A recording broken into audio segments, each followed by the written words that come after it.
So I just finished reading Mission to Disaster, and I gotta say, it's pretty... Before the video begins, there will of course be a spoiler-free version and a non-spoiler version, so don't worry, there will be timestamps down below and plenty of warning. That being said, if you're only interested in the spoiler version, I still encourage you to watch through the whole video, because there are some things that I cover that will also be built on in the later part of the video.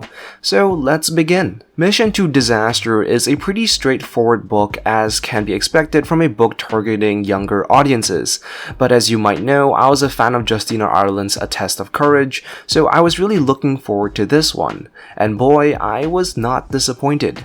While comparatively speaking, the book is a lot more straightforward than The Fallen Star, there is a certain charm to the simplicity that I think even older audiences will really enjoy. The book takes place just before the events of The Fallen Star, so it doesn't really matter which order you read them.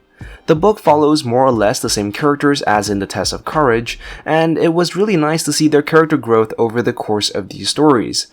But before I get into all the praise for this book, there is one thing I do take issue with, and it's the character arc of Vanessa Rowe. Similar to my criticisms of A Test of Courage, I really do think that her character lacks some serious character growth. She doesn't really change much throughout the book, and it doesn't really feel like she has had any lessons learned. And that's probably my biggest gripe. Don't get me wrong, I still love the character, but I just can't help but feel that her growth was a little bit stunted. But what I loved best about this book was that it played out as a simple mystery adventure, where questions were asked and our main characters had to embark on a journey to find the answer. And it's because of this simple narrative structure that the book really gives the story more space to flesh out more of the High Republic era. It gives the reader a close-up look into new worlds, environments, and creatures, which really helps with the world building. That being said, while the narrative structure is pretty simple, the events that take place in this book have some pretty lasting consequences, especially on certain characters, and much of it will act as an impetus for what is to come and their own individual decisions. What's really cool about this book is that it makes a very close connection to the High Republic comic as well, so that's a plus. What's good about this book is that there isn't a problem of having too many characters, as the cast of the characters are mainly kept the same as we got in A Test of Courage. Readers will find them very familiar, so if you want an easy, comfortable read that provides you with a little action and gets you excited for what is to come, then this is definitely the book for you. Also, if you're also interested in reading The Fallen Star, I actually recommend you read this book first before you read that one, because not only does it help with the reintroduction of characters, but there are also a few plot points that will add more suspense to the plot in The Fallen Star. So that more or less concludes my spoiler-free review of the Mission to Disaster. Overall, it was a solid book and a good continuation to the journeys of Vanessa Rowe and her friends. So now spoiler warning, as we are about to get into my spoiler review, so you have been warned.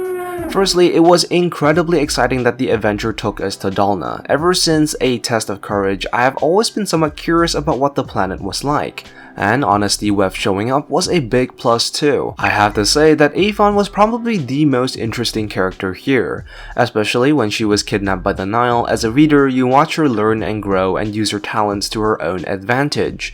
It was a really nuanced take on how a character like Avon would deal with adversity, and what was also cool was how Avon slowly adapted into a much more cunning character, especially when it came to sabotaging the crystals.